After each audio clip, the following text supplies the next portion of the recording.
And now, another tale well calculated to keep you in suspense. What is it like for a man to know his own future and to be able to prepare for his own fatal accident? Listen now to The Time, the Place, and the Death, written by Peter Fernandez.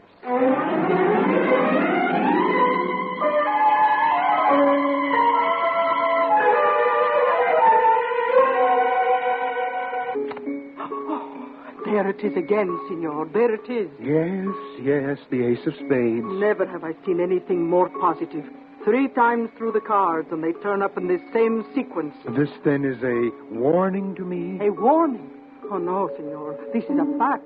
This is a prediction of the inevitable. No. But you have seen for yourself 3 times. Yes, that's true. But to die now, in the prime of life, in perfect health? Who can dispute fate? I am sorry, Signor, but you are fortunate that you know now. Do not question further. Accept. You will be happier. Accept? Happy? To know that very soon I will cease to live? Happy to know that only about 2 weeks are all that remain to me of this exquisite life? Would you care to go through the cards again, Signor? No, thank you. How much do I owe you? Oh, no charge.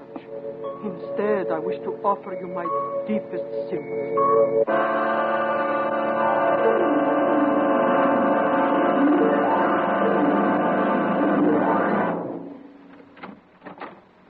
Why, Henry. Good afternoon, Irene. How nice to see you. And on a Tuesday. Tuesday isn't one of your usual days. I trust I'm not causing you any inconvenience by dropping in unexpectedly like this. I'm quite alone, Henry. Good. I have some sensational, some marvelous news for you, my dear. And amusing, I'd say, from that smile you can't quite conceal. My dear Irene, have you ever wondered where and under what circumstances you will die? Henry, what a funny question. I don't intend to be funny. Oh, you know what I mean. Irene. Yes, dear. I am going to die. Oh, Henry, you paid some gypsy to tell you that, and I would have told you for nothing. Everybody dies eventually. I mean that I'm going to die sometime in the very near future. This card, this ace of spades, is my proof. This card, this exact card, turned up 3 times this afternoon. Oh. 3 times, following a sequence of other cards, which also was revealed 3 times. It's a fact, Irene. I'm going to die very soon. Oh, my poor Henry. Sympathy? You fail to comprehend, Irene. As a matter of fact, it took me a while to get used to it, but now, don't you see, I've never been happier. How could you possibly be happy? Because I've never been able to face the future blindly, I've always sought oracular advice. And I'm happy that I know my death will be soon. Now I must also know the details. The details? Henry, you're giving me the shudders. May I have a pencil and some paper? Oh, yes, of course. When I was 22 years old, it's quite some time ago, I visited my first fortune teller. Invest all your money in AT&T, she told me. Well, I'd saved about $700, and I invested it. I'm now worth considerably more than that. I know you are, darling. Okay, here's your paper and pencil. Thank you. Then there have been numerous romantic interludes during which I've dallied with the temptation of marriage. But in every instance, my dear Irene, I've been saved by a seer. Unfortunately. What are you writing there, Henry? A list. There are so many possibilities of how I'll die, I'd like to consider them. But this is all I have so far. Number 1, accident. I mean, no matter how carefully one crosses the streets, these days he risks his life. A strong possibility. Number 2, crime. I'm a gentleman of considerable means. Oh, yes, indeed, darling. But isn't that list rather unnecessary, Henry? After all, if you want to be absolutely certain of just how you'll die, why don't you commit suicide? What an absurd suggestion. Then pay someone to do the job. Irene. Oh, well, frankly, dear, I think you should forget the whole thing. No, I'd better be going, and I'll take this list. I can add to the possibilities as they occur to me. Now, here, my dear, take this money. Why, Henry? It should be sufficient to buy an attractive dress, which you must wear to my funeral. Well, Good afternoon, Irene. good afternoon, Henry.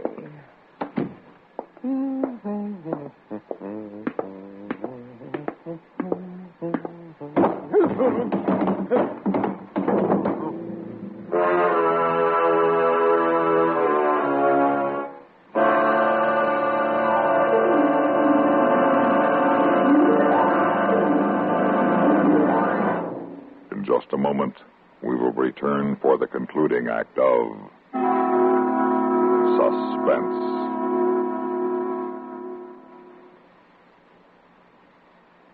Here's Hollywood star Mona Freeman. Who feels like acting with a miserable cold? I relieve cold distress the fast way with 4-way cold tablets. Yes, tests of all the leading cold tablets proved 4-way fastest acting. Amazing 4-way starts in minutes to relieve muscular pains and headache, reduce fever, calm upset stomach, also overcomes irregularity. When a cold strikes, do what I do. Take 4-way cold tablets. It's the fast way to relieve nasty cold distress and feel better quickly. 4-way, only 29 cents. Our program will continue in a moment after a word about another fine product of Grove Laboratories. Had dandruff for years? Now get rid of it in 3 minutes with Fitch Dandruff Remover Shampoo. 3 minutes with Fitch regularly is guaranteed to keep unsightly dandruff away forever. Apply Fitch before wetting hair. Rub in 1 minute. Add water. Lather 1 minute. Then rinse 1 minute. Every trace of dandruff goes down the drain. 3 minutes with Fitch, embarrassing dandruff's gone. Fitch can also leave hair up to 35% brighter. Get Fitch Dandruff Remover Shampoo today.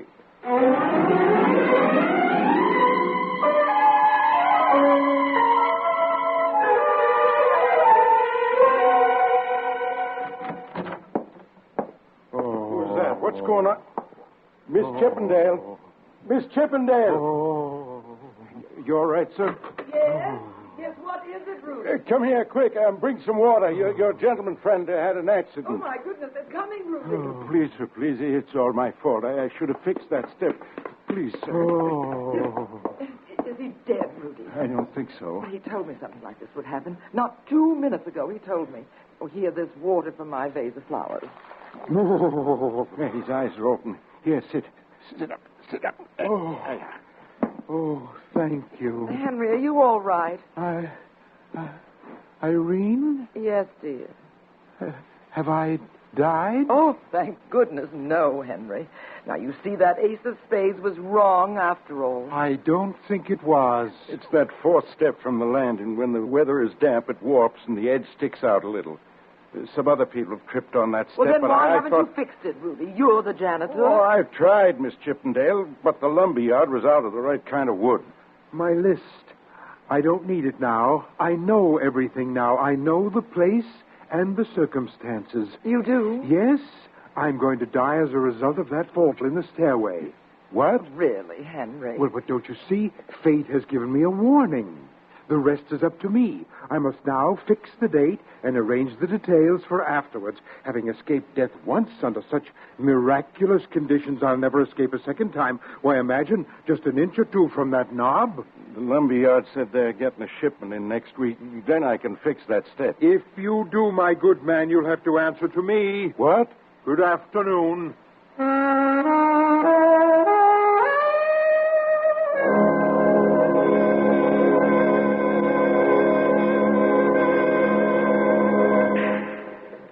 But it's impossible, Henry. Nobody can foretell the future, except perhaps the weatherman, and you know how accurate he is. Take my advice and forget all about it. Oh, it's your shot. My dear friend, I've received a warning, which I believe. I'm in a very enviable position. I'm now able to arrange a suitable date for my death. It can be any day upon which I decide, and the appointment must be kept. Oh, good shot, Henry. Tomorrow? No, tomorrow's too soon. But next Friday.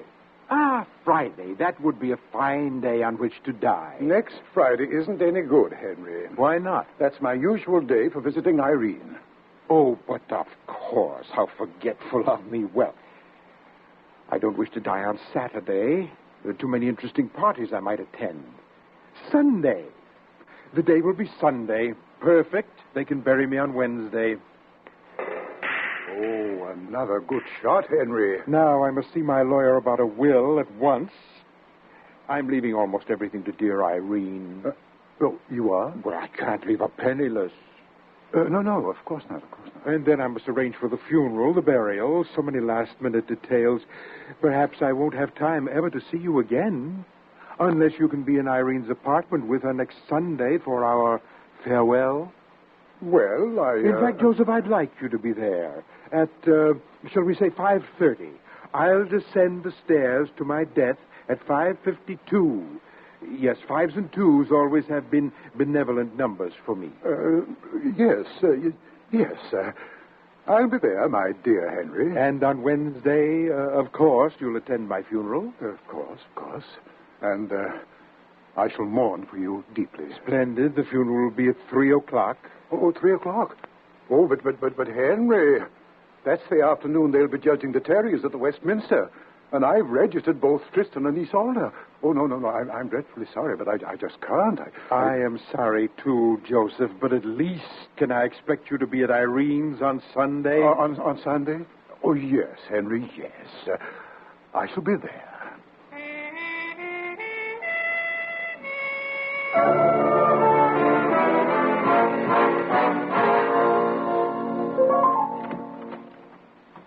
Good evening, Irene. Joseph, it's so late. May I come in? Oh, of course. Oh, my darling Joseph. Irene, my love. I'm so very glad to see you. Irene, I just left Henry. He thinks he's going to die. I know all about it. Another one of his fortune But tellers. he's going to make all the arrangements. He actually believes Well, it. it's possible, you know. I've heard of stranger things. But hold me, dearest, Joseph. Oh, Hold me closer. yes. Like this.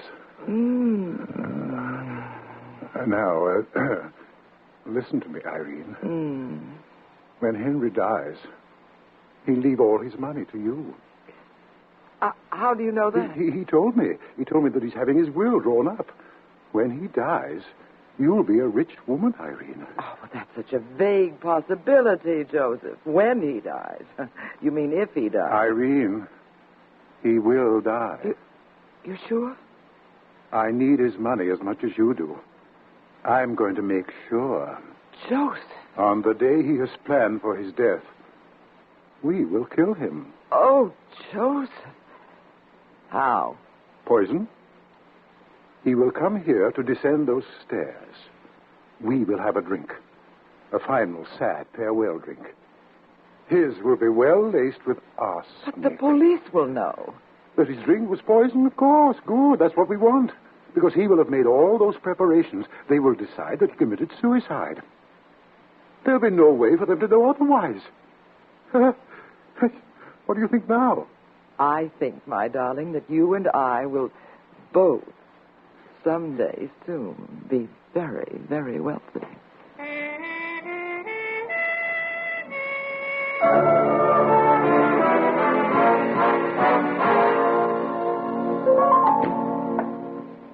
Yes, sir. Is there some way I can help you, or would you rather look around? I wish to order one of these. Oh, yes, sir. Is there any special kind of wood you desire? If only I knew what kind of wood that stairway is made of, that might be rather suitable. But it too might warp. I desire mahogany. I'll just write this down. Yes, and the trimming, sir. Silver. I want a first-class funeral. Very well. $2,000 certainly will take care of everything, sir. Excellent. I'll make you out a check for the amount right now. Oh, that's perfectly all right, sir. Just a deposit will be sufficient. You can mail the balance to us later. But I won't be able to later. You see, the coffin and the service are for myself. That's a great joke. I am not joking. I am dying on Sunday. I want to be buried next Wednesday. I believe you're serious, sir. I assure you I am. Forgive me. I understand. Goodbye. You'll be given a magnificent send-off. Goodbye, sir. And good luck.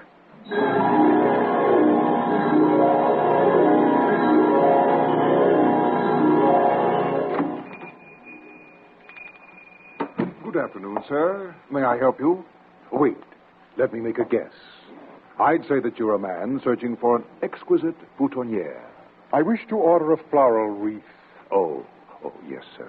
It is to have a diameter of 5 feet. Yes, sir, 5. With a blue ribbon. Blue? Blue. And the flowers are to be orchids. Orchids? On a wreath? It's my favorite flower. The wreath will be delivered next Monday to the address on this card. Now, about the inscription. Yes, on the ribbon.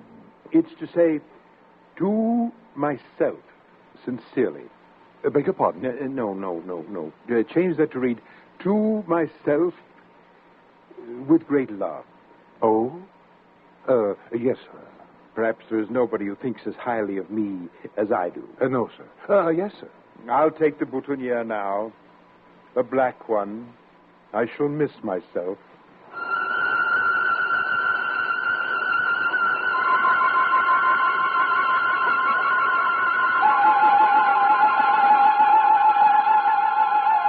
Irene, he should be here any moment. Yes, I know. And he's never late. No.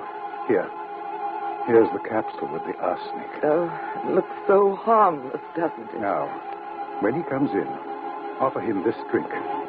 Then break this capsule with your fingernail right here. And pour all of the contents into his glass. There's enough here to fell an ox. Such a little thing. Think of tomorrow, darling. Think of all his money. Oh, that's all I've thought of for years. Well, there he is. Then quick, put this next to the liquor bottle. Yes. How's this? Good. He'll never notice. Now, answer the door. Joseph, I'm afraid. There'll be nothing to it. As soon as he drinks the arsenic, we'll just call the police and it'll all be over. Hurry.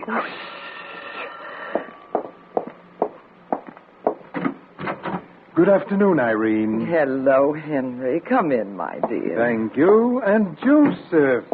I'm so pleased that you could arrange to be here. Hello, Henry. Sit down, dear. Thank you. You're looking very well, Henry. Certainly not like a man who's spending the last few minutes of his life.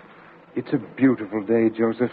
And I had a delightful lunch earlier. Couronne de canard au riz à la normande. It was perfection. Then why don't you go back to the same restaurant tomorrow? Why go through with all this today? Because I must. But I rather regret leaving on a day like this. Well, then why not change your plans? Forget all this nonsense and have a few friendly drinks with Irene and me. Henry, don't leave. I must. Oh, Henry, think of what you're doing to me. What will become of me? I'll be so lonely when you're gone. Oh, there, Irene. Oh, Henry. As for being lonely, I'm sure Joseph will be pleased to add another usual night to his schedule. What? Oh, yes, of course. Now, aren't you feeling better, dear? Yes, much. But, Henry, there is one thing more before you go. One last favor to me. Name it, my dear. Here's a drink, Henry. I want us to have a last sad drink together. You needn't have enough to spoil your death. No, there isn't time. It's now 5:49. I've never been late for an appointment in my life. I have only 3 more minutes. I must go. Wait. And, Joseph, thank you for the many games of billiards, for the fine friendship of all these years. But Henry... And you'll be sure to send me a spray of orchids on Wednesday. Henry, I insist that you have a drink with us. Farewell, Joseph. Henry! This is it. Yes, I can see that step, the 4th from the bottom. Now. It'll be such a perfect funeral, and that cemetery plot, eternal beauty there, a perfect life, and now a perfect death. The next one, it's the next step. I'll close my eyes and step off into space. Goodbye. Goodbye, beautiful world. Good heavens. You made it okay, huh? You fixed that step. I did not. I got the wood, but today's Sunday. I don't work on Sunday. Then the step is no longer warped. It's just the same as the day you fell. But you were so careful today, even when you shut your eyes. I stood over there watching you. You didn't trip even a little. You went so carefully that I... Henry! Henry! Why, you're all right. You're not dead. Dead? No, Joseph. Oh, then nothing happened? Oh, I saw images of my childhood. My whole past flashed before me, and then I realized that this afternoon, just now, I escaped my own death. That's true. And now, don't you see, now I shall live forever. Oh, no.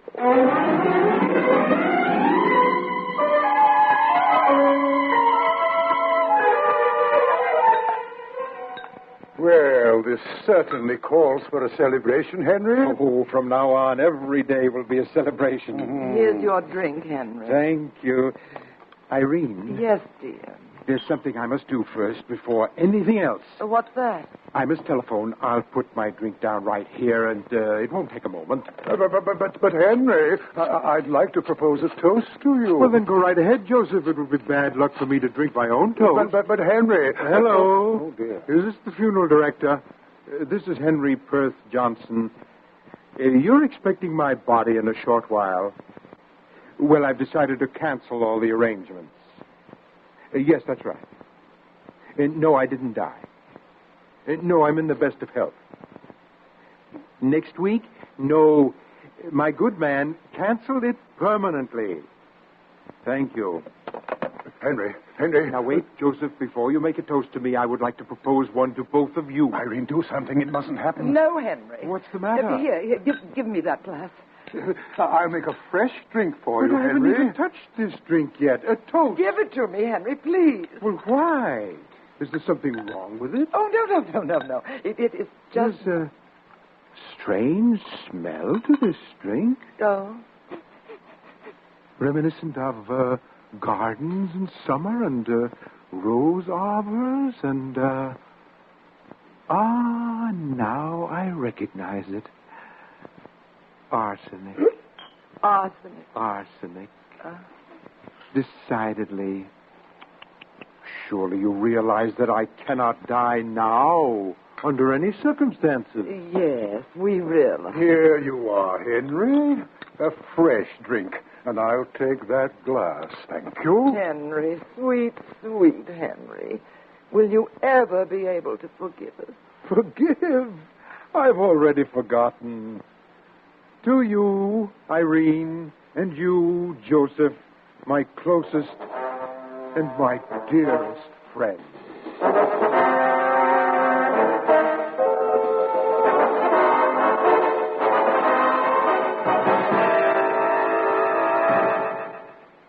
Suspense. You've been listening to The Time, the Place, and the Death. Written for Suspense by Peter Fernandez. In a moment, the names of our players and a word about next week's story of Suspense.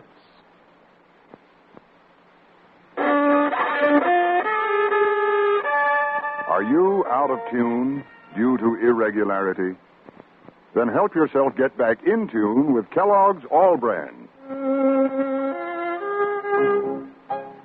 Pleasant, isn't it? The feeling of well-being you get when constipation from lack of bulk is no longer a worry. When harsh, irritating drug laxatives can be thrown away. Because Kellogg's All Brand is the normal, natural way to regularity. Its whole brand content gentles away constipation, supplies your system with the bulk-forming foods you need for youthful regularity. And it tastes good, too. Fact is, Kellogg's All Brand is the one and only whole brand cereal that combines proved effectiveness with appetizing taste and crispness. So if you're out of tune, help yourself get back in tune as millions do with Kellogg's All Brand. ALL-BRAN. Kellogg's All Brand. Heard in tonight's story were Eric Dressler as Henry, Claudia Morgan as Irene, and Mercer McLeod as Joseph. Others in our cast included Bryna Rayburn, Maurice Tarplin, Peter Fernandez, and Dwight Wiest. Listen again next week when we return with Turnabout, written for Suspense by J. Bennett. Another tale well calculated to keep you in suspense.